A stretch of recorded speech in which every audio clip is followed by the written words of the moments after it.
नमस्कार। आज हम चलने वाले हैं पूर्वी भारत के उड़ीसा राज्य की पावन धरती पर, जहां प्राची नदी के किनारे स्थित है एक अत्यंत प्राचीन और चमत्कारिक शक्तिपीठ। ये है काकतपुर मां मंगला मंदिर, जो उड़ीसा के पुरी जिले में कोणार्क के पास स्थित है।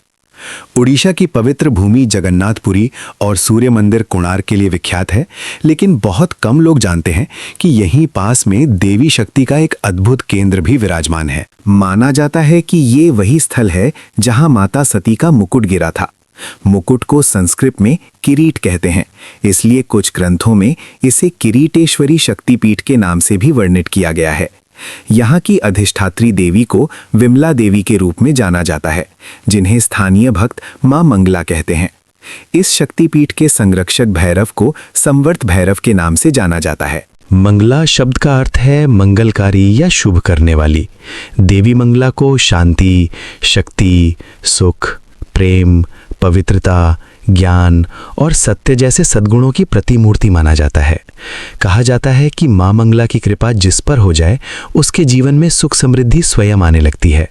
भक्तों के दुख दूर करना और उन्हें खुशहाली का आशीर्वाद देना मां मंगला का स्वभाव है। ओडिशा की सांस्कृतिक परंपरा में मां मंगला विशेष स्थान रखती हैं। प्राचीन काल में बौद्ध भिक्षु देवी मंगला को तारा देवी के रूप में पूजते थे, अर्थात वे मां मंगला को बौद्ध धर्म की तारा देवी का स्वरूप मानते थे। बाद में जब देवी की स्थापना काकतपुर में हुई, तो हिंदू भक्तों ने उन्हें दुर्गा के स्वरूप में पूजा। इस प्रकार मां मंगला समय के साथ विभिन्न रूपों में पूजित होती रहीं, लेकिन उनका मूल तत्व आद्या शक्ति ही है। काकतपुर मां मंगला शक्तिपीठ की यात्रा शुरू करने से पहले आइए समझते हैं कि शक्तिपीठ क्या होते हैं और इनका महत्व क्या है। पौराणिक कथाओं के अनुसार सतयुग में राजा दक्ष प्रजापति ने एक भव्य यज्ञ का आयोजन किया। दक्ष प्रजापति भगवान ब्रह्मा के पुत्र थे और माता सती के पिता थे। उन्होंने इस यज्ञ में सभी देवी देवताओं, ऋषि मुनियों और राजाओं को आमंत्रित किया, लेकिन अपने जामाता भगवान शिव को जानबूझकर नहीं बुलाया। दक्ष प्रजापति को यह स्वीकार नहीं था कि उनकी पुत्री सती ने भगवान शिव से विवाह किया था। शिव योगी थे, शमशान में रहते थे, सर्पों को आभूषण की तरह धारण करते थे, भूत प्रेत उन्हें घेरे रहते थे। ये सब राजा दक्ष को असभ्य प्रतीत होता था। जब माता सती को पता चला कि उनके पिता ने विशाल यज्ञ का आयोजन किया है और उन्हें तथा भगवान शिव को नहीं बुलाया है, तो उनका मन अत्यंत व्यथित हो गया। भगवान शिव ने माता सती को समझाया कि बिना निमंत्रण के यज्ञ में जाना उचित नहीं है, लेकिन सती पिता के यज्ञ में जाने की जिद पर अड़ी रहीं। उनका कहना था कि पिता के घर जाने के लिए आमंत्रण की आवश्यकता नहीं होती। माता सती अंततः शिव की अनुमति लेकर दक्ष के यज्ञ में पहुंच गई। वहां पहुंचकर उन्होंने देखा कि किसी ने भी उनका आदर सत्कार नहीं किया। दक्ष ने सबके सामने भगवान शिव को औघड़ और असभ्य कहा, उनकी वेशभूषा और जीवन शैली का उपहास उड़ाया। अपने पति का ये घोर अपमान माता सती से सहन नहीं हुआ। उनका हृदय क्रोध और दुख से भर गया और उन्होंने वहीं यज्ञ कुंड की प्रचंड अग्नि में कूदकर अपने प्राण त्याग दिए। जब भगवान शिव को इस हृदय विदारक घटना का पता चला, तो उनका क्रोध और शोक अनंत था। प्रलयकारी तांडव करते हुए उन्होंने अपनी जटाओं से भयंकर वीरभद्र को उत्पन्न किया और दक्ष के यज्ञ का विध्वंस करवा दिया। दक्ष का सिर काट दिया गया। फिर भगवान शिव ने माता सती के शरीर को कंधे पर उठाया और तांडव नृत्य करते हुए तीनों लोकों में घूमने लगे। सृष्टि का विनाश होने लगा। महादेव के उन्मत्त तांडव से त्रिलोकी में हाहाकार मच गया। धरती कांपने लगी, सागर उफान पर आ गए, आंधी तूफान चलने लगे और सृष्टि विनाश के कगार पर पहुंच गई। तब भगवान विष्णु ने सृष्टि को बचाने के लिए अपने सुदर्शन चक्र से माता सती के शरीर को खंड खंड कर दिया। माता सती के शरीर के 51 अंग भारतीय उपमहाद्वीप के विभिन्न स्थानों पर गिरे और जहां जहां ये अंग या आभूषण गिरे, वे स्थान शक्तिपीठ कहलाए। काकतपुर में माता सती का मुकुट गिरा था। मुकुट शीर्ष का प्रतीक है, राजसी गौरव का चिन्ह है, इसलिए ये शक्तिपीठ विशेष रूप से पवित्र और शक्तिशाली माना जाता है। जैसे कोलकाता के काली घाट में मां सती के दाहिने पैर की उंगली गिरी थी और वहां देवी काली रूप में विराजमान है, उसी प्रकार काकतपुर में सती देवी विमला या मां मंगला के रूप में पूजी जाती हैं। अब आइए जानते हैं काकतपुर मां मंगला मंदिर के इतिहास और अद्भुत कथा के बारे में। ये प्राचीन मंदिर उड़ीसा की राजधानी भुवनेश्वर से लगभग 60 किलोमीटर और पुरी से करीब 50 किलोमीटर दूर स्थित है। कोणार्क का विश्व प्रसिद्ध सूर्य मंदिर यहाँ से लगभग 20-21 किलोमीटर की दूरी पर है। काकतपुर गांव पुरी के समुद्री तट से थोड़ा हटकर प्राची नदी के किनारे बसा एक शांत स्थान है। प्राची नदी को प्राचीन काल में सरस्वती कहा जाता था और इसके किनारे कई मंदिर, तीर्थ और नगर बसे थे। ये इलाका व्यापार का मार्ग भी था। कहा जाता है कि समुद्री मार्ग से विदेशी द्वीपों से व्यापारी इसी नदी के मुहाने से भीतर आकर व्यापार करते थे। आज प्राची एक शांत छोटी नदी है, लेकिन इसका इतिहास गौरवशाली है। यही पावन नदी काकतपुर शक्तिपीठ की साक्षी है। मंदिर का इतिहास बहुत प्राचीन है। लोक मान्यता के अनुसार सदियों पहले प्राची नदी के जल में देवी मां मंगला की मूर्ति गुप्त रूप से विद्यमान थी। लोगों को इस बात का आभास नहीं था कि नदी की गहराई में देवी छिपी हुई हैं। एक बार बारिश के मौसम में नदी में भयंकर बाढ़ आई। एक नाविक रात में अपनी नाव समेत नदी के बीच में फंस गया। चारों ओर अंधेरा और तेज बहाव था, इसलिए वो किनारे तक नहीं जा सका और पूरी रात नाव में ही बिताने को मजबूर हुआ। उसी रात भगवती मां मंगला ने उस नाविक को स्वप्न में दर्शन दिए।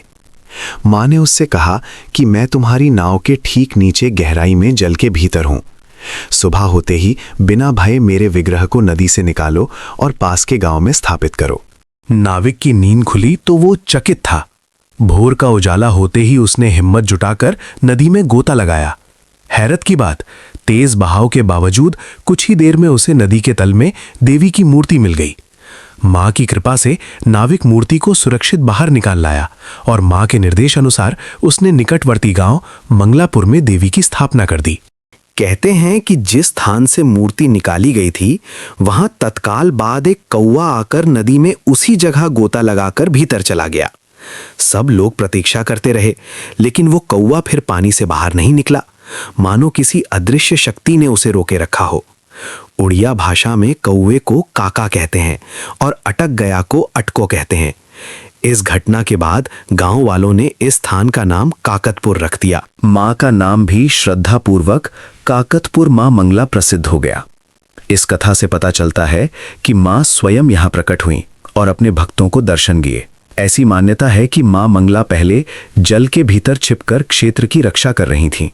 फिर समय आने पर भक्तों को उनके दर्शन हुए। आज भी मंदिर परिसर में स्थापित देवी की वही आदि मूर्ति पूजी जाती है जो नदी से प्राप्त हुई थी। एक रोचक किंवदंती रावण से जुड़ी है। कहा जाता है कि त्रेता युग में लंकापति रावण मां शक्ति के महान उपासक थे।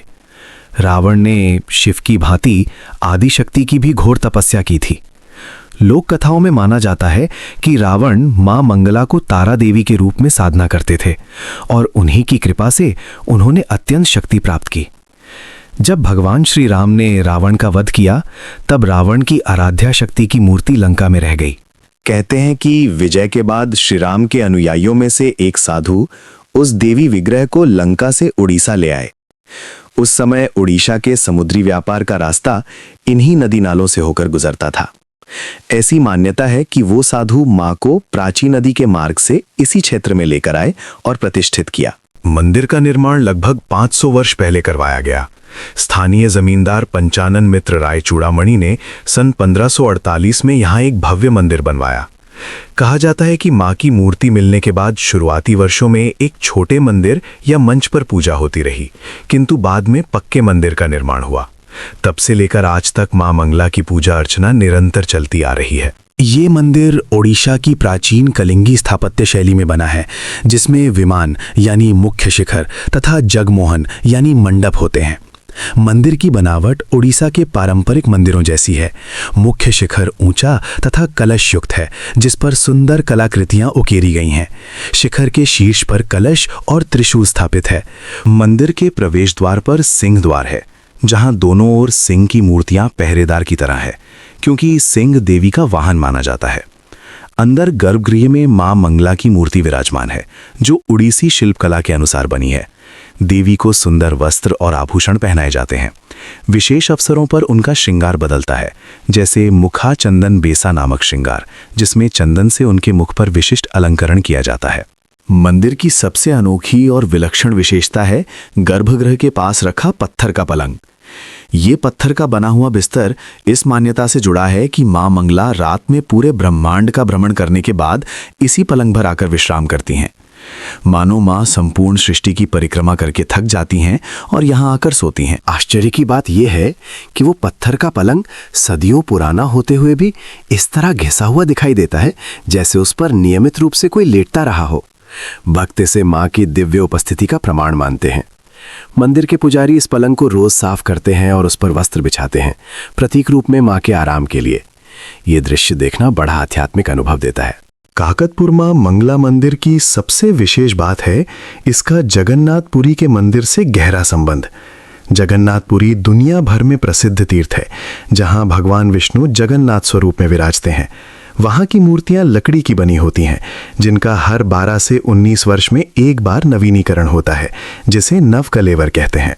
इस समय पुरानी काठ की मूर्तियों को मंदिर परिसर में ही विधि पूर्वक दफन किया जाता है और दिव्य लकड़ी से नई मूर्तियां तैयार की जाती हैं। पुरी जाते समय अनेक श्रद्धालु कहते हैं कि जब तक काकतपुर मां के दर्शन नहीं होते, जगन्नाथ यात्रा पूरी नहीं मानी जाती। अब बात करते हैं मां मंगला मंदिर से जुड़ी मान्यताओं और लाभों की। सदियों से अनेकों भक्त यहाँ मन्नतें लेकर आते रहे हैं और देवी ने उनकी प्रार्थनाएं सुनी हैं। मां मंगला को बहुत दयालु और तुरंत फल देने वाली देवी माना जाता है। सबसे प्रचलित मान्यता यह है कि मां मंगला सच्चे मन से प्रार्थना करने वाले भक्तों की हर मनोकामना पूर्ण करती हैं। चाहे धन धान्य की इच्छा हो, संतान की कामना हो, नौकरी व्यापार में सफलता चाहिए हो या किसी संकट से मुक्ति, मां मंगला की कृपा से सब संभव है। भक्तजन दूर दूर से यहाँ अपनी मनोकामना लेकर आते हैं और पूरी होने पर फिर मां को धन्यवाद देने अवश्य लौटते हैं। मां मंगला अपने भक्तों के सभी पापों का शालन कर देती हैं। जिस प्रकार वाराणसी में गंगा स्नान से पाप कटते हैं, उसी प्रकार मां मंगला के दर्शन से जीवन के पाप नष्ट हो जाते हैं। जो व्यक्ति सच्चे प्रायश्चित भाव से मां के चरणों में आता है, उसे आत्मिक शांति मिलती है। मां मंगला को रोगों की संहारक भी माना जाता है। ऐसी अनेक घटनाएं सुनने को मिलती हैं जहां डॉक्टरों ने जवाब दे दिया, लेकिन मां मंगला से प्रार्थना करने पर असाध्य रोग भी ठीक हो गए। मंदिर में एक प्रथा है जिसे धरना या दंड प्रणाम कहते हैं। अनेक रोगी या उनके परिजन मंदिर के परिसर में भूमि पर लगातार लेटे रहते हैं, उपवास रखते हैं और मां से आरोग्य की गुहार लगाते हैं। माता मंगला गृहस्थ जीवन के सभी कष्टों को दूर करती हैं। जिन दंपतियों के बीच कलह हो, परिवार में अशांति हो, उन्हें मां की पूजा से शांति मिलती है। मां मंगला का आशीर्वाद परिवार में सद्भाव लाता है, क्लेश मिटाता है। कहते हैं कि मां के प्रसाद से घर में सकारात्मक ऊर्जा आती है, जो पारिवारिक कलह को दूर कर देती है। अविवाहित लड़की लड़कियों की विवाह में आ रही बाधा मां मंगला की कृपा से दूर हो जाती है। जिन कन्याओं या युवकों का विवाह नहीं हो रहा हो, वे यदि काकतपुर में सच्चे मन से मां से प्रार्थना करें तो शीघ्र ही अच्छा जीवन साथी मिलता है। माता के चरणों में लाल चुनरी चढ़ाकर और नारियल अर्पित करके विवाह की प्रार्थना की जाती है। निसंतान दंपतियों को संतान सुख की प्राप्ति के लिए भी मां मंगला की शरण में आने की परंपरा है। जो पति पत्नी कई वर्ष से संतान की इच्छा पूर्ण ना होने से दुखी हैं, वे यहाँ आकर देवी से आशीष मांगते हैं। मां की कृपा से उन्हें संतान रत्न की प्राप्ति होती है। कई दंपति संतान होने के बाद अपने बच्चे को लेकर विशेष पूजन कराने फिर आते हैं। मां मंगला विद्या और बुद्धि भी प्रदान करती हैं। विद्यार्थी और युवा जो प्रतियोगी परीक्षा या करियर में सफलता चाहते हैं, वे देवी की पूजा करते हैं। माना जाता है कि मां मंगला की कृपा से बुद्धि का विकास होता है, स्मरण शक्ति तेज होती है और पढ़ाई में आने वाली बाधाएं दूर होती हैं। ओडिशा में ऐसी लोक प्रथा है कि परीक्षा देने से पहले विद्यार्थी मां मंगला के दर्शन करते हैं। मानसिक तनाव, डर, भयानक स्वप्न या बुरी आत्माओं से पीड़ित लोगों को भी मां मंगला राहत देती हैं। माता का नाम लेने से नकारात्मक शक्तियां दूर भागती हैं। कई लोग जिन्हें अनिद्रा, बुरे सपने या असामान्य भय सताते हों, वे काकतपुर आकर रात्रि में मंदिर परिसर में कुछ समय ध्यान करते हैं। महामंगला को मंगलदायिनी कहा जाता है, जो जीवन के विघ्न बाधाओं का नाश करके शुभ फल देती हैं। जिनके कार्यों में बार बार विघ्न आ रहे हों या राह में बाधाएं आ रही हों, उन्हें यहाँ माँ की आराधना से रास्ता मिल जाता है। भक्तों का अनुभव है कि समय असमय किसी न किसी रूप में माँ उनकी सहायता अवश्य करती हैं। इसीलिए काकतपुर की इस देवी को लोक भाषा में जिंदा देवी भी कहा जाता है। अदालत के मुकदमे, शत्रु से रक्षा और दुर्घटनाओं से बचाव में भी मां मंगला की महिमा प्रसिद्ध है। भक्त मानते हैं कि अगर कोई लंबा मुकदमा या कानूनी उलझन खत्म ना हो रही हो तो काकतपुर में प्रसाद चढ़ाने से न्याय की विजय होती है। मंदिर में विभिन्न पर्वों और त्योहारों पर विशेष उत्सव मनाए जाते हैं। चैत्र और आश्विन नवरात्रि में यहाँ विशेष उत्सव मनाए जाते हैं। 9 दिनों तक रोज विशेष पूजा, हवन और शाम को सांस्कृतिक कार्यक्रम होते हैं। मंदिर को खूब फूलों और दीपों से सजाया जाता है। अष्टमी और नवमी को विशाल हवन किया जाता है, जिसमें सैकड़ों भक्त आहुति देते हैं। दशहरा के दिन देवी को विशेष शस्त्र पूजा और आरती होती है। इन अवसरों पर काकतपुर का वातावरण अत्यंत आध्यात्मिक और उल्लासपूर्ण हो जाता है। मंदिर में रोजाना सुबह और शाम आरती होती है। ओडिशा की परंपरा अनुसार दोपहर में देवी को भोग लगाकर थोड़ी देर के लिए मंदिर के पट बंद किए जाते हैं, मानो मां मध्याह्न विश्राम कर रही हों।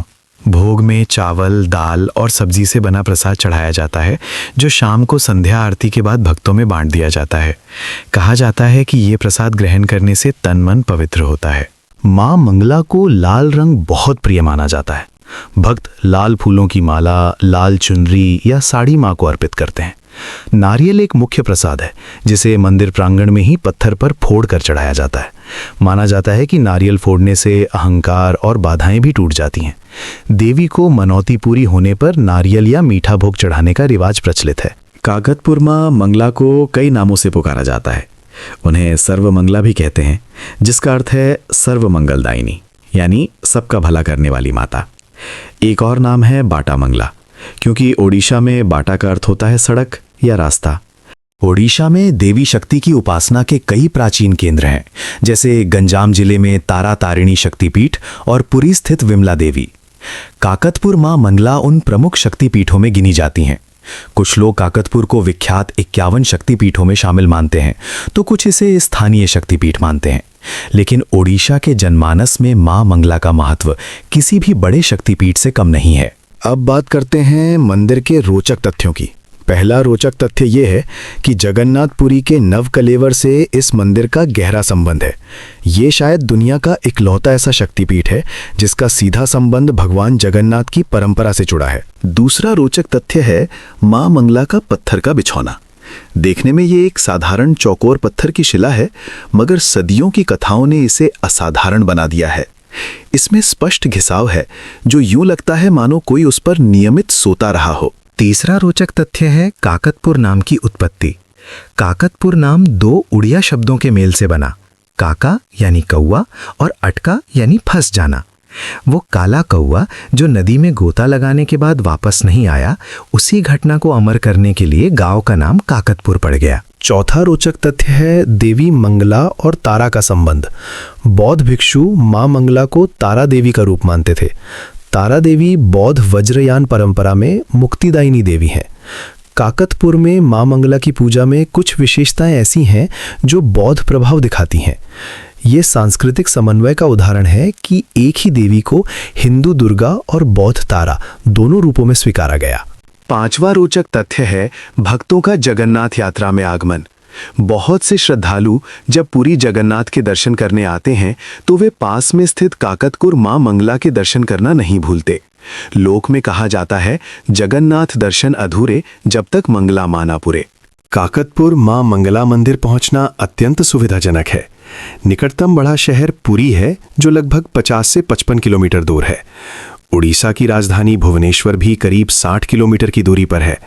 यदि आप रेल मार्ग से आना चाहते हैं तो पुरी भारत के प्रमुख शहरों से रेल द्वारा जुड़ा है और भुवनेश्वर भी एक बड़ा जंक्शन है। वायु मार्ग से आने के लिए भुवनेश्वर का बीजू पटनायक अंतर्राष्ट्रीय हवाई अड्डा सबसे निकट है, जहां दिल्ली, मुंबई, कोलकाता, बंगलुरु आदि बड़े नगरों से सीधी वाहनें उपलब्ध हैं। सड़क मार्ग से भुवनेश्वर या पुरी से काकतपुर के लिए बसें और टैक्सी आसानी से मिल जाती हैं। आप कोणार्क होते हुए भी आ सकते हैं, क्योंकि कोणार्क से काकतपुर केवल 20-21 किलोमीटर दूर है। मंदिर परिसर में भक्तों के ठहरने के लिए कुछ धर्मशालाएं हैं, जहां साधारण कमरे मिल सकते हैं।